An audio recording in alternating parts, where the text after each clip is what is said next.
ലോക്സഭാ തിരഞ്ഞെടുപ്പിൽ അവസാന കച്ചിത്തുരുമ്പും കൈവിട്ടു പോകുന്നതിന്റെ നിരാശയിൽ മുഖ്യമന്ത്രി പിണറായി വിജയൻ. വോട്ടെടുപ്പ് ദിവസത്തെ മുഖ്യമന്ത്രിയുടെ ശരീരഭാഷയും അങ്കലാപ്പും അതിന് തെളിവാണ്. മാധ്യമപ്രവർത്തകരോടുള്ള പ്രതികരണങ്ങളിലുടനീളം അത് പ്രകടമായി.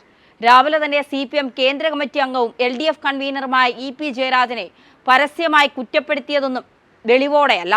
പരാജയഭീതി മൂലം വിഭ്രാന്തിയിലായ മുഖ്യമന്ത്രി വോട്ടെടുപ്പിന്റെ നിർണായക മണിക്കൂറുകളിൽ തന്നെയാണ് LDF കൺവീനറെ പാപിയെന്ന് വിശേഷിപ്പിച്ചതും തള്ളിപ്പറഞ്ഞതും.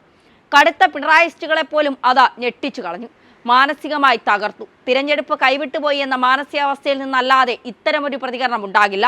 പാർട്ടിക്കും തനിക്കുമെതിരായി എത്ര കടുത്ത ആരോപണങ്ങൾ ഉയർന്നാലും മാധ്യമപ്രവർത്തകരുടെ ചോദ്യത്തിൽ നിന്ന് അകന്നു പോകുമായിരുന്ന പിണറായി വിജയൻ ഇന്നലെ മുഖമടച്ച് വീണു പോവുകയായിരുന്നു. അത് പാർട്ടിയെ കുഴപ്പത്തിലാക്കുമെന്ന ബോധ്യമല്ലാതെ.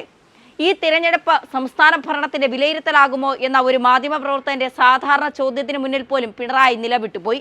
ആ മാധ്യമപ്രവർത്തകന് നേരെയുണ്ടായ വിസ്ഫോടനം ഒന്ന് കാണേണ്ടത് തന്നെയായിരുന്നു. കഴിഞ്ഞ തവണ ലഭിച്ച ഒരു സീറ്റിൽ പോലും വിജയം നേടാനാവില്ല എന്ന തിരിച്ചറിവിൽ നിന്നായിരുന്നു ആ പൊട്ടിത്തെറി. വരാനിരിക്കുന്ന പരാജയം സംസ്ഥാനത്തെ ദുർഭരണത്തിന്റെ പ്രതിഫലനമാകില്ല എന്ന് മുഖ്യമന്ത്രി പറയാതെ പറഞ്ഞു വെച്ചു. കോൺഗ്രസിന് കൂടുതൽ സീറ്റുകൾ ലഭിക്കും എന്നതിനേക്കാൾ ഏതാനും സീറ്റുകളിൽ BJPയും ജയിച്ചേക്കുമെന്ന ഇന്റലിജൻസ് റിപ്പോർട്ടാണ് മുഖ്യമന്ത്രിയുടെ അങ്കലാപ്പിന് പ്രധാന കാരണം.